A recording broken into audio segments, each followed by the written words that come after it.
as fragile as the planet, this kind of shite, you know.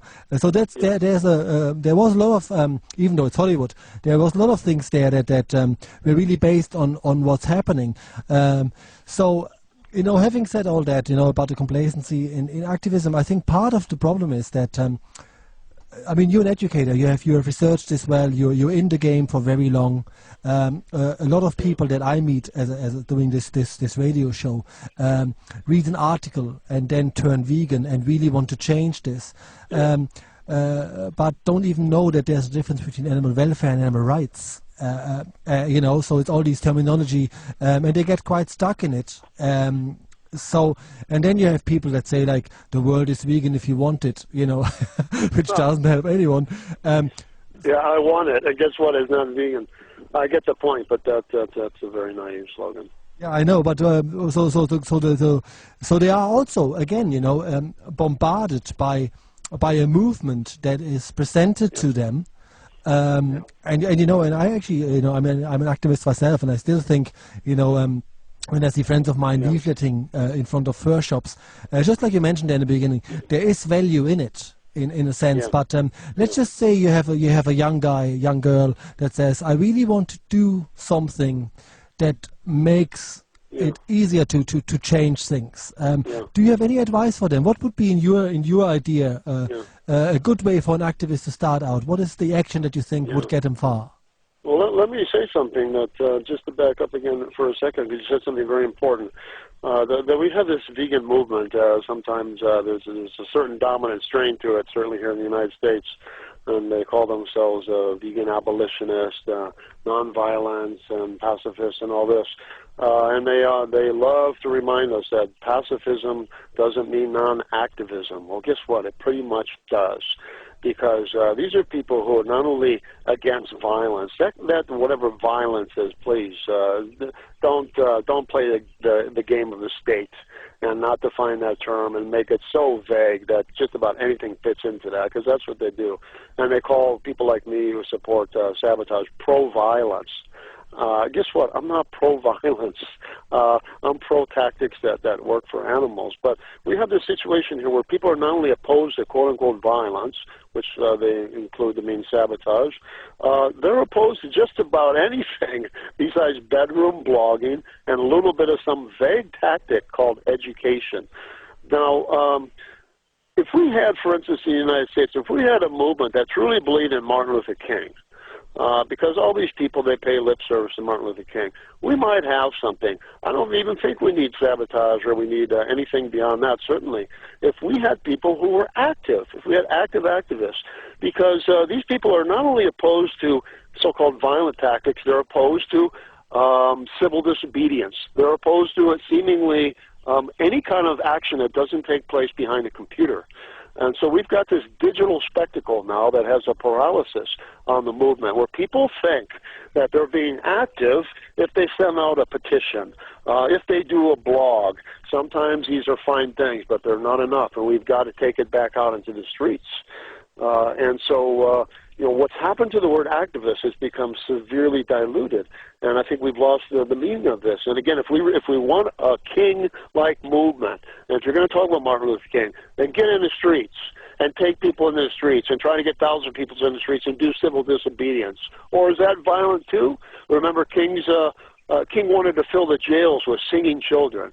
Let's try to do that for the animals. So we have these nonviolent pacifists who really are, in fact, far too passive, really aren't doing enough action. And blogging and occasional university lecture, or I say this for myself, writing a book or anything, this is not enough. And it's not enough to go vegan. It's not enough to go vegan. You have to get involved in social movements. And if you understand these systems of oppression operate holistically, then it's important to get involved with peace, justice, anti-war, anti-violence, anti-racist, anti-sexist movements too. All this stuff hangs together. So for the person who's coming into activism today, you get to your question now, that we want to get excited and we want to get involved with things. I would think first, know your history. know what kind of movements that have been done in the past, and know that just about every movement has had a hard line, militant, radical edge. And that this is a normal part of change, and don't demonize it when you find it in your own movement. If you're not comfortable with that, respect it for what it is and find the way in which you're comfortable. But get out of the lifestyle activism, right? Join a social movement. Do what you need to do in your own life to make sure that you're living as ethically and as ecologically sound as you can.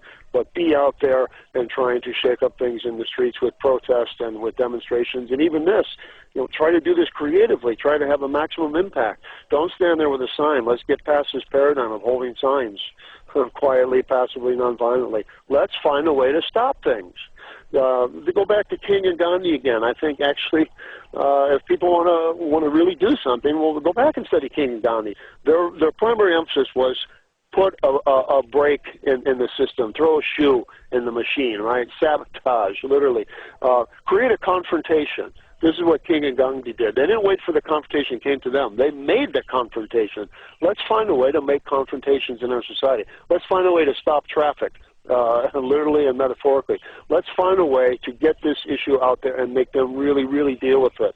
Let's find a way so that it's no longer business as usual. Let's not let our protests and demonstrations just be a part of the daily news.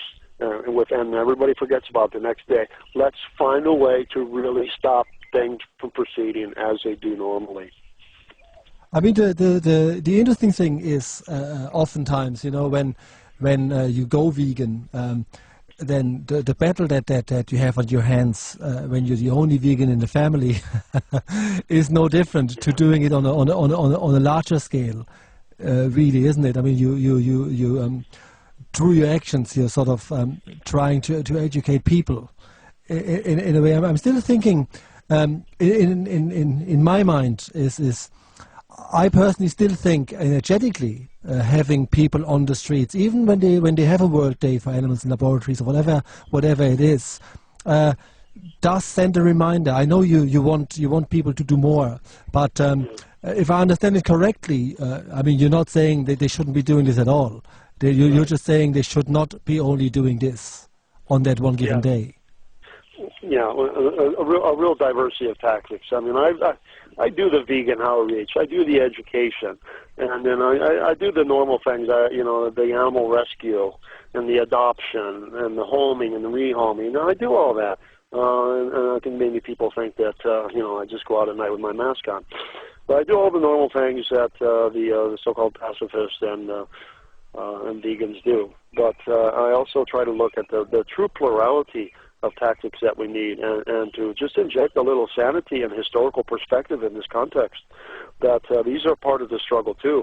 And I'm sorry, for those people who say these things are never effective, I will debate anyone on this point anytime, and you are going to lose, because I have a historical tally sheet and record sheet that is as long as the state of Texas of how many times these tactics have worked, and things weren't just, animals weren't just replaced, fur farms didn't just start back up. No, these tactics can be very effective. But you know what? Again, the real big picture is social change, institutional change. We have got to change this system. We have a global capitalist system that is unsustainable. You can run into the limits of nature, and we have run into the limits of nature. And this is where we are in the historical trajectory of our existence. We have been on this planet in some form or another for 5 to 7 million years. We have been Homo sapiens for maybe 100, 200,000 years. Modern Homo sapiens sapiens for maybe 40, 50,000 years. And we have taken ourselves this far in a fairly short period of time. And the planet has told us, stop, that's enough, that's it. We have exceeded every local ecosystem that we could have in this history, and we have now run into the limits of the planetary system, and there is nowhere left to go. And we either are going to make these decisive revolutionary changes now, or we are never going to make them at all, and we will fail. Other Homo species have failed, and they are extinct. There's no reason why Homo sapiens will not be just a trace memory, some form of plastic